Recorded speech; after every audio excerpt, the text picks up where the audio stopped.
देखो मैंने बताया था ना सेल दो तरीके के हैं। सेल दो तरीके के कौन कौन से हैं? प्रोकैरियोटिक सेल है और यूकैरियोटिक सेल है। और हमने शुरुआत किसकी कर ली थी बच्चों? हाँ प्रोकैरियोटिक। अगर मैं प्रोकैरियोटिक सेल लिख लूँ यहाँ पे प्रोकैरियोटिक सेल, तो मैंने कहा था कि अगर हम इसकी सबसे आउटर मेम्ब्रेन की बात करेंगे, आउटर मेम्ब्रेन क्या हो जाएगी सबसे? वो हो जाएगी सेल एनवेलप। क्या हो जाएगी? सेल एनवेलप, जो इसको कवर कर रही है। और सेल एनवेलप में सबसे पहले क्या आता है? आउटर लेयर, है ना? आउटर लेयर आती है जिसको हम क्या नाम देते हैं? ग्लाइकोकैलिक्स। क्या नाम देते हैं? ग्लाइकोकैलिक्स, जो किसका काम करती है? वाटर लॉस प्रिवेंट करती है। दूसरा होस्ट की इम्यूनिटी से प्रिवेंट करती है।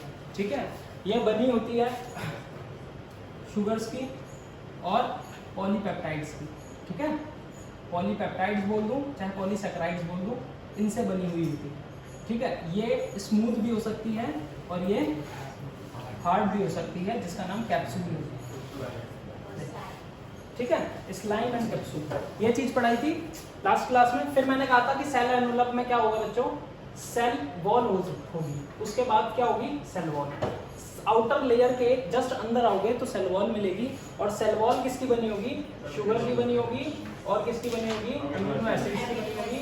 इसका दूसरा नाम क्या होता है? पेप्टिडोग्लाइकन होता है। ठीक है, पेप्टिडोग्लाइकन इसका दूसरा नाम है, पेप्टिडोग्लाइकन। पेप्टिडो का मतलब पेप्टाइड बॉन्ड्स और ग्लाइकन का मतलब शुगर है। यहाँ पर शुगर जो प्रेजेंट थी वो कौन सी थी? Nag and nag. ठीक है, इसका मैंने कंपैरिजन आपको प्लांट सेल और एल्गी से भी करके दिखा, वो फंजाई से भी करके बताया था कि फंजाई में सेल वॉल की कॉम्पोजिशन अलग है और यहाँ पर कॉम्पोजिशन अलग है। तो शुगर कैसी है? नैग एंड नैम, और दोनों के नाम आपको अच्छे से पता है, लास्ट क्लास में करा चुका हूँ। फिर मैंने इसके फंक्शंस कुछ लिखवा दिए थे। अगर मैं यहाँ से आ जाऊँ सेल एनवेलप में और ज़्यादा अंदर, तो मेरे पास सेल वॉल के बाद आती है बच्चों सेल मेम्ब्रेन। क्या आती है? Cell membrane. देखो सेल मेम्ब्रेन को अभी मैं ज़्यादा नहीं पढ़ाऊंगा यहाँ पे।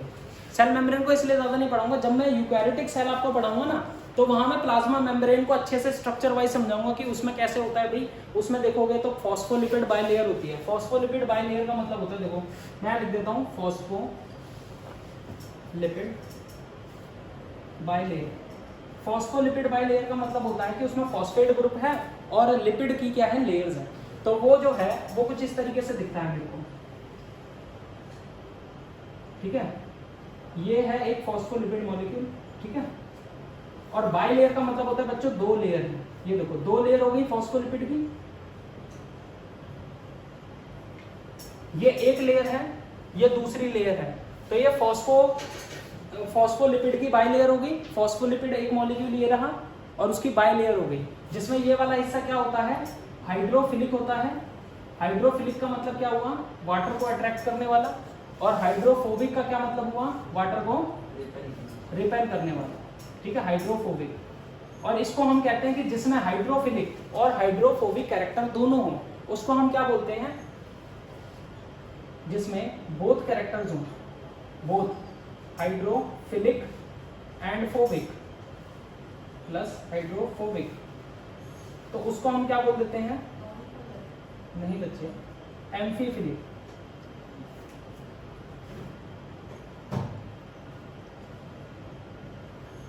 एम्फीफिलिक। ठीक है, एम्फोटेरिक नेचर सुना है? एम्फोटेरिक नेचर किसका होता है?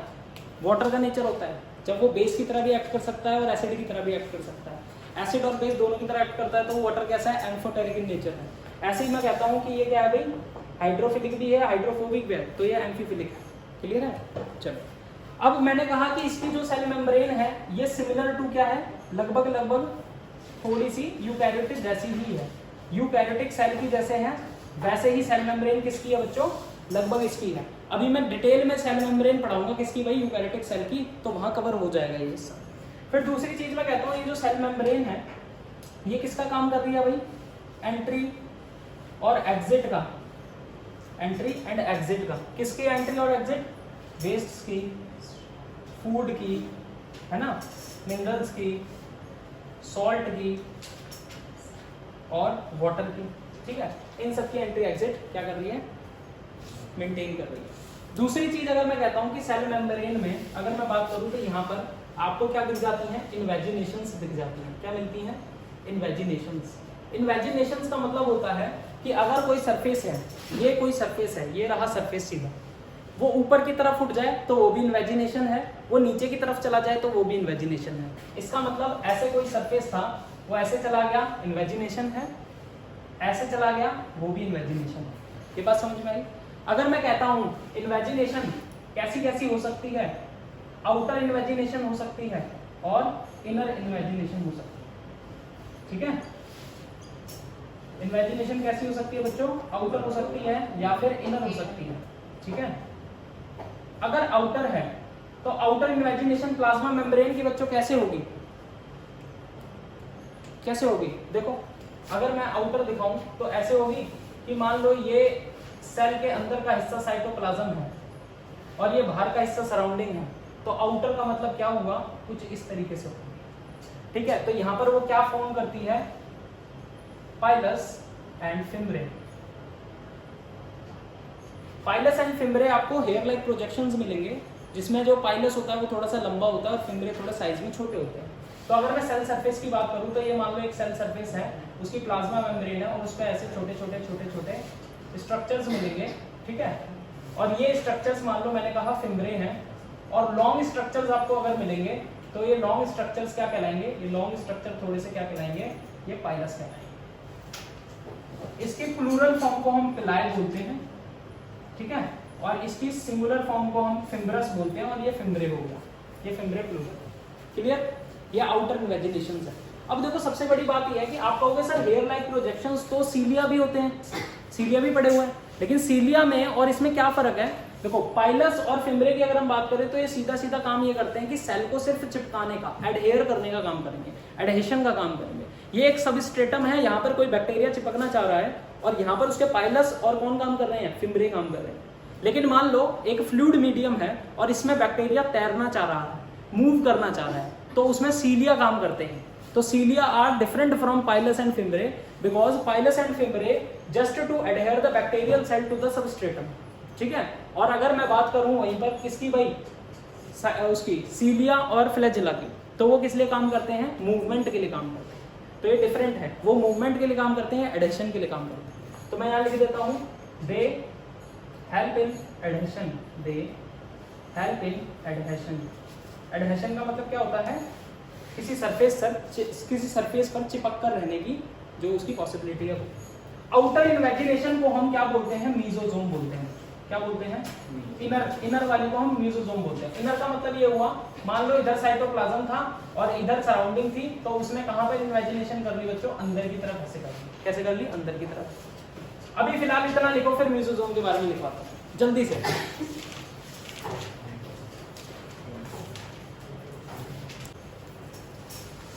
देखो यहां से मैंने बोला कि अगर मैं सेल मेम्ब्रेन की इन्वेजिनेशन की बात करूं तो अब मैं किसकी बात कर रहा हूं? इनर इन्वेजिनेशन की बात कर रहा हूं। इनर इन्वेजिनेशन को हम क्या बोलते हैं? मीजोजोम। क्या बोलते हैं? मीजोजोम। मीजोजोम बोला। अब ये जो मीजोजोम है वो कैसे दिखाई देगी बच्चों? देखो ऐसे दिखाई देगी, ये मीजोजोम है, ठीक है। ये सेल मेम्ब्रेन है और ये सेल मेम्ब्रेन के अंदर वाला हिस्सा क्या है? साइटोप्लाज्म। क्या है ये? साइटोप्लाज्म है। तो इसको हम क्या बोल देते हैं? इंट्रा सेल्यूलर स्पेस, ठीक है, इंट्रा सेल्यूलर स्पेस। क्लियर? उसके बाद मैंने कहा ये ऐसी हो सकती है या फिर ये देखो ऐसे भी हो सकती है, ऐसे भी हो सकती है? और ये ऐसे भी हो सकती है। देखो सर, है ना? तो तीनों के नाम अलग अलग हो जाएंगे। तो तीनों के नाम कैसे अलग अलग हो जाएंगे? पहला देखो कैसा दिखाई दे रहा है? ट्यूबुलर। क्या नाम होगा? ट्यूबुलर। ये कैसा दिखाई दे रहा है? ठीक है, तो क्या बोलेंगे? लैमिलर। इसको क्या बोलेंगे? वेसिकल्स, ठीक है। गोल नहीं बोलते, वेसिकल बोलते हैं बायोलॉजी में, या वेसिकल्स बोलते हैं, ठीक है। तो ये वेसिकल्स हो गया। तो शेप के अकॉर्डिंगली ये तीन तरीके के हो सकते हैं मीजोजोम। ट्यूबुलर हो सकता है, लैमिलर हो सकता है, और कैसा हो सकता है भाई? वेसिकल्स। अब दूसरी चीज जो है, ये जो प्लाज्मा मेम्ब्रेन या सेल मेम्ब्रेन होती है, यहाँ पर बहुत सारे रेस्पिरेटरी एंजाइम्स होते हैं, ठीक है। तो मैं ये लिख सकता हूँ ये सेल मेम्ब्रेन सीक्रेट करती है बहुत सारे रेस्पिरेटरी एंजाइम्स। ऐसा क्यों बच्चों?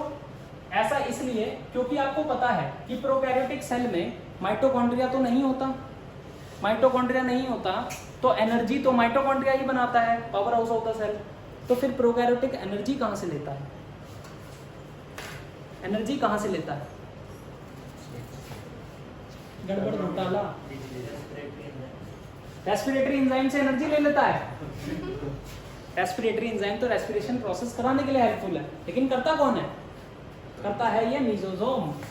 तो क्या लिख देता हूं, हेल्प्स इन रेस्पिरेशन, ठीक है, हेल्प्स इन रेस्पिरेशन, रेस्पिरेशन में हेल्प करता है। क्लियर है ये बात? रेस्पिरेशन में हेल्प करता है तो इसको हम क्या बोल देते हैं? Pro mitochondria. क्या बोलते हैं? प्रो माइटोकॉन्ड्रिया, ठीक है भाई, ये इसका दूसरा नाम है। बात समझ में आ गई? माइक्रो में भाई है, कहाँ भाई है भाई? आई है आई। अरे आई है भाई, प्रो माइटोकॉन्ड्रिया, इतनी खराब स्पेलिंग नहीं है मेरी, ठीक है। तो आपको ये बात समझ में आ गई? क्लियर है? तो सेल मेम्ब्रेन के बारे में समझ में आया कि प्रोकैरियोट्स में कैसी है। ऐसा यूकैरियोट में कुछ नहीं देखने को मिलता। प्रोकैरियोट्स, यूकैरियोट्स में कोई मीजोसोम नहीं है, क्योंकि उनके पास आराम से माइटोकॉन्ड्रिया है, एक बहुत ही बढ़िया सा डिफाइंड सेल ऑर्गेनल जो क्या काम करेगा? Power house of the cell, यानी कि एनर्जी प्रोडक्शन का काम करेगा। तो यहाँ ऐसी जरूरत है, तो यहाँ पर ऐसा है। आपसे पूछ लिया जाता है कि रेस्पिरेशन जो है वो कौन करता है, एनर्जी प्रोडक्शन का काम कौन करेगा? मीजोसोम करेगा, ठीक है। चलो ये फटाफट से लिख लो।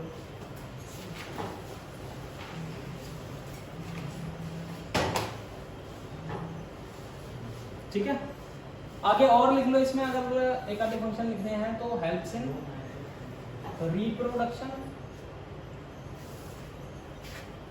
रेप्लिकेशन ऑफ डीएनए, ये भी छोटे मोटे फंक्शन है, पता।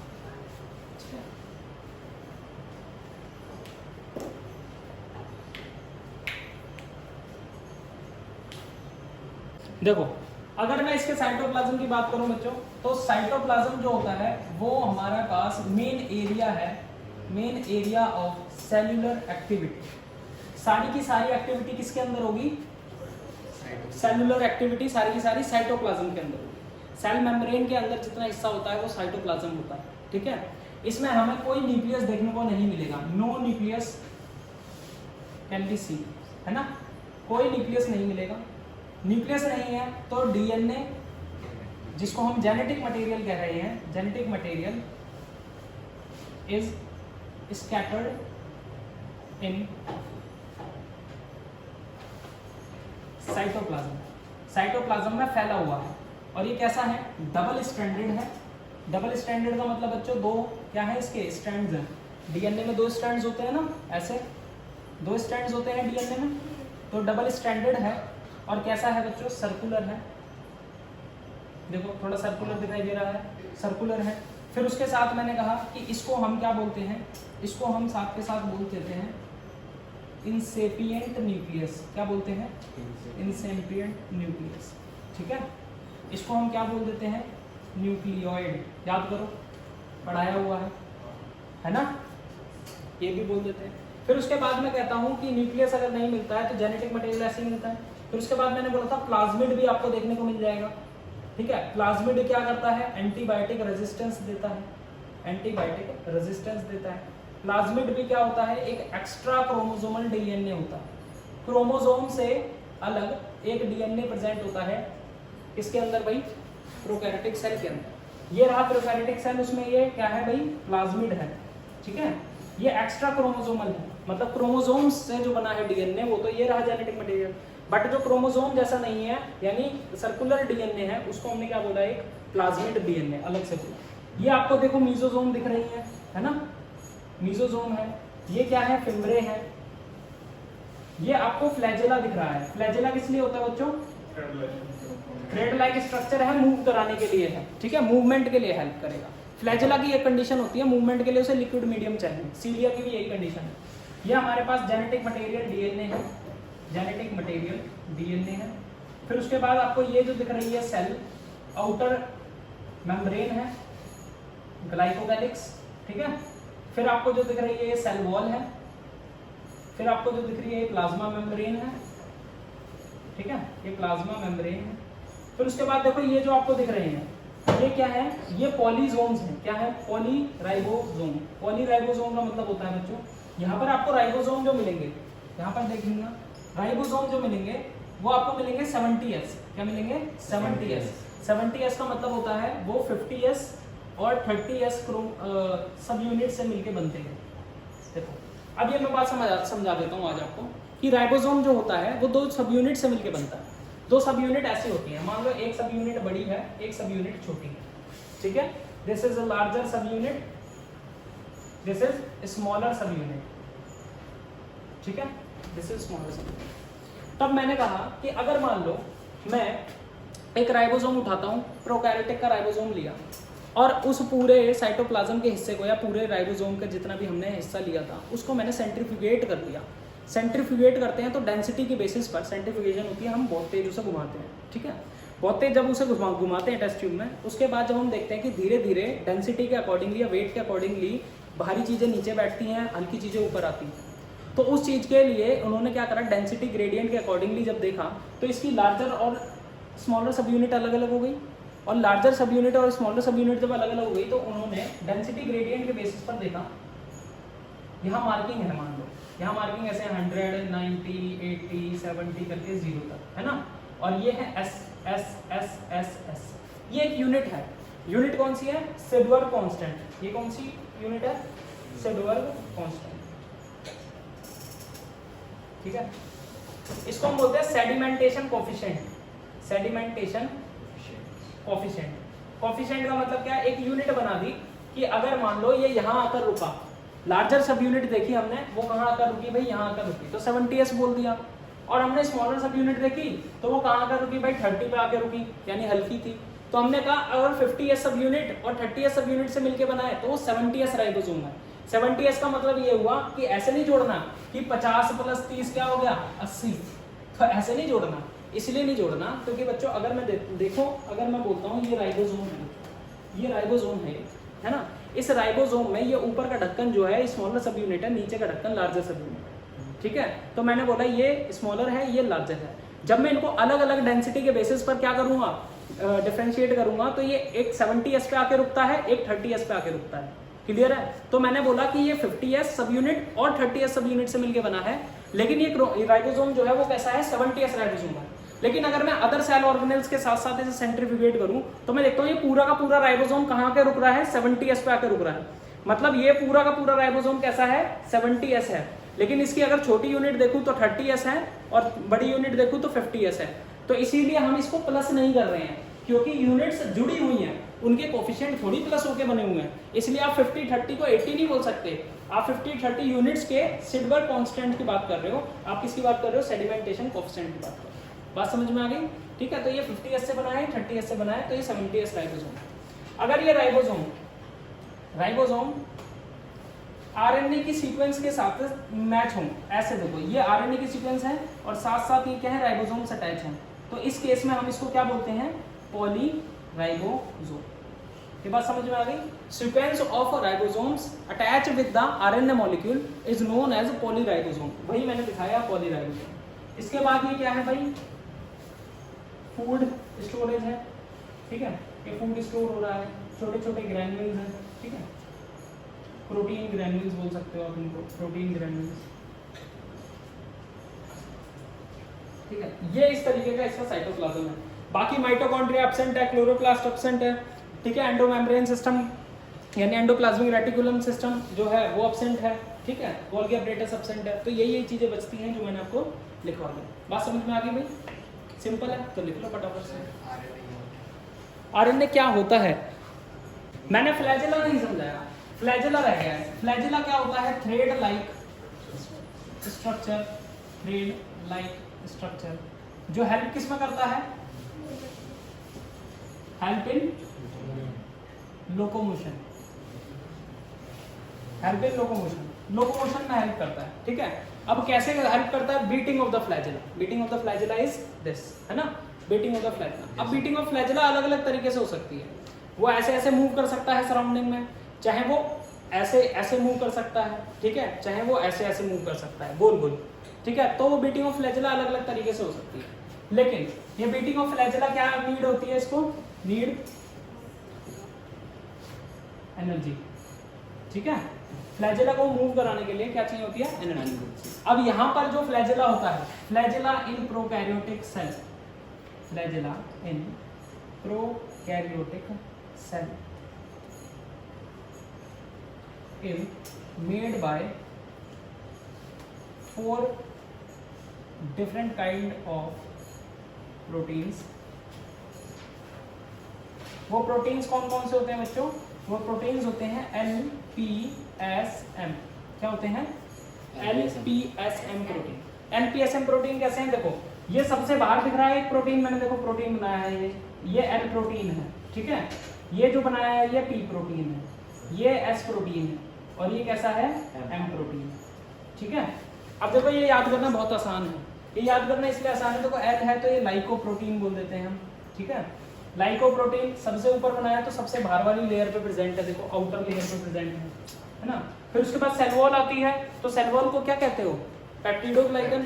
तो इसी को हमने क्या बोला, पेप्टिडोग्लाइकन प्रोटीन, पेप्टिडोग्लाइकन प्रोटीन मतलब जिस पर अटैच है वो वाला प्रोटीन, ठीक है, पेप्टिडोग्लाइकन प्रोटीन। फिर उसके बाद ये देखो ये रही सेल वॉल और ये रही सेल मेम्ब्रेन, तो मेम्ब्रेन के दोनों के बीच में जो स्पेस है वहां है, ठीक है। तो मैंने क्या बोला, protein between space of membranes, दो मेम्ब्रेन्स हैं सेल वॉल और सेल मेम्ब्रेन, उनके बीच में है। फिर जो मेम्ब्रेन वाला है इसको हम मेम्ब्रेन प्रोटीन कहते हैं, ये प्लाज्मा मेम्ब्रेन में एम्बेडेड होता है, ये प्लाज्मा मेम्ब्रेन में एम्बेडेड है एम प्रोटीन, बिल्कुल आसान है। LPSM प्रोटीन, देखो मैंने क्यों पढ़ा है फ्लैजेला में बच्चों LPSM प्रोटीन, क्योंकि क्वेश्चन ऐसे आता है कि आपसे ये पूछा जाए कि प्रोकैरियोटिक में जो फ्लैजेला है और यूकैरियोटिक में जो फ्लैजेला है, यूकैरियोटिक सेल में भी फ्लैजेला होता है, तो यूकैरियोटिक सेल में जो फ्लैजेला है और जो प्रोकैरियोटिक सेल में फ्लैजेला है, क्या ये दोनों फ्लैजेला सेम है, क्या इनकी अरेंजमेंट सेम है, नहीं। इसका जो अरेंजमेंट है वो LPSM प्रोटीन से होता है, लेकिन यूकैरियोटिक सेल में 9+2 अरेंजमेंट होती है मायोफिब्रिल्स की, ये चीज मायोफिब्रिल्स की, वो मैं पढ़ाऊंगा आपको यूकैरियोटिक सेल्स में, ठीक है। अब यहाँ पर जो ये फ्लैजेला है ये फ्लैजेला जो है ये कैसा है, LPSM प्रोटीन्स का बना होगा, ये ध्यान रखना, ठीक है, LPSM प्रोटीन्स होगा, ध्यान रहेगा, ठीक है। ये देखो ऐसे दिखाई देगा आपको, ये मान लो एक सेल मेम्ब्रेन है और यहाँ पर क्या बन गया भाई, एक प्रोटीन बन गया, इसके ऊपर एक और प्रोटीन लगा है, फिर ये सेल वॉल आ गई, इस सेल वॉल के ऊपर एक प्रोटीन लगा है ऐसे, फिर उसके बाद ये आउटर मेम्ब्रेन आ गई और आउटर मेम्ब्रेन पर एक प्रोटीन लगा है ऐसे, और यहाँ से ऐसे जा रहा है क्या भाई, फ्लैजेला, ठीक है, ये फ्लैजेला गया, ठीक है। ये फ्लैजेला की प्रोटीन्स हो गई, ये क्या हो गई, प्रोटीन्स, और यहाँ पर ये क्या हो गया, हुक हो गया, है ना, और ये क्या हो गया, बेस हो गया, और ये क्या हो गया, फिलामेंट हो गया, ठीक है। ये पूरा क्या हो गया, फ्लैजेला हो गया। आगे बात समझ, खत्म। तो ये खत्म होता है प्रोकैरियोटिक सेल, इधर सारा प्रोकैरियोटिक सेल इधर खत्म हो गया, ठीक है, प्रोकैरियोटिक सेल इधर खत्म हो गया। इन्होंने क्रिश्चियन ग्राम ने एक ग्राम क्या करा, अब उन्होंने एक स्टेन प्रिपेयर किया, जो स्टेन प्रिपेयर किया उस स्टेन का नाम क्या रखा भाई, ग्राम स्टेन। क्या नाम रखा, ग्राम स्टेन। तो बिल्कुल सिंपल सी बात है, जिस बैक्टीरियल सेल ने ये स्टेन ले लिया, यानी ये स्टेन एब्जॉर्ब कर लिया और उसको स्टे करा लिया, ठीक है, तो वो क्या कहलाएगा, ग्राम पॉजिटिव, सिंपल है। और जिसने नहीं किया, ग्राम नेगेटिव। इसका मतलब जो होल्ड कर लेगा, bacteria which holds gram stain, ठीक है। और यहां पर क्या हो जाएगा, bacteria which can't hold gram stain, simple सी बात है, ठीक है। अब ये जो gram negative gram positive bacteria, इनमें और भी चीजों का अंतर है। अगर ऐसा है कि वो एक पर्टिकुलर स्ट्रेन को ले रहे हैं नहीं ले रहे हैं, इसका मतलब उसमें डिफरेंस होगा। क्या क्या डिफरेंस होंगे, वो डिफरेंस मैं आपको लिखवा देता हूँ। क्लियर भाई, लिखो फटाफट से लिखो, नीचे में मिटा दूं, हाँ चलो यही लिखवा देता हूँ डिफरेंस। दूसरा डिफरेंस ये है कि इनकी जो आउटर लेयर होती है ना, ग्राम पॉजिटिव में आउटर लेयर अब्सेंट होती है। क्या होती है? अब्सेंट। तो मैंने याद करो लिखवाया था कि आपको अगर आउटर मेम्ब्रेन पढ़नी है तो आउटर मेम्ब्रेन ग्राम पॉजिटिव में माइनस होगी यानी अब्सेंट होगी, है ना, और ग्राम नेगेटिव में प्लस होगी यानी प्रेजेंट होगी। स्टैंटिस का नाम है, ठीक है। आउटर लेयर ग्लाइकोकैलिक्स वाली यहाँ पर कैसी होगी बच्चों? प्रेजेंट होगी, ठीक है।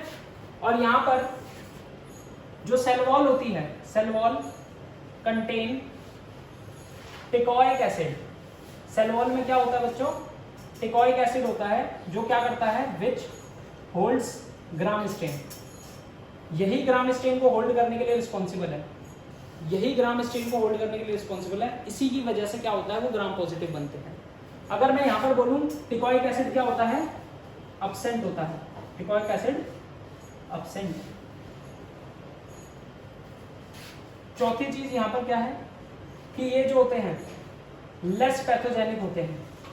लेस पैथोजेनिक, पैथोजेनिक का मतलब डिजीज कॉजिंग, ये क्या है? कम है। और ये कैसे हैं? मोर डिजीज कॉजिंग, यानी कि मोर पैथोजेनिक, ये ज्यादा पैथोजेनिक है। जैसे स्ट्रेप्टोकोकस निमोनिया, निमोनिया कॉज करने वाला किस में आता है? पैथोजेन में, यानी यहाँ पर आता है मोर पैथोजेनिक, ग्राम नेगेटिव में। पांचवा अगर मैं बोलता हूं तो मैं कह सकता हूं कि ये लेस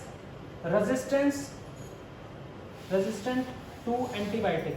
अगर मैं एंटीबायोटिक वाले सॉल्यूशन में इन्हें रख दूं तो ये जल्दी खत्म हो जाएंगे, क्योंकि इनके पास रेजिस्टेंट ज्यादा नहीं है, प्रॉपर्टी रेजिस्टेंस नहीं है, लेकिन इनके पास मोर रेजिस्टेंस है, यानी कि इनके पास ज्यादा रेजिस्टेंस है। किसके खिलाफ? एंटीबॉडी के खिलाफ, है ना। कोई भी एंटीबायोटिक सॉल्यूशन में मैं अगर इन्हें रखता हूँ या एंटीबायोटिक एक्ट करती है इन पर, तो इनके पास रेजिस्टेंस पावर ज्यादा है सर्वाइव करने की, इसीलिए ये ज्यादा पैथोजेनिक है। अगर हमारी बॉडी में ये एंटर कर जाएं तो हम अगर एंटीबायोटिक गोलियां खा भी लें या एंटीबायोटिक या एंटीबॉडीज हमारी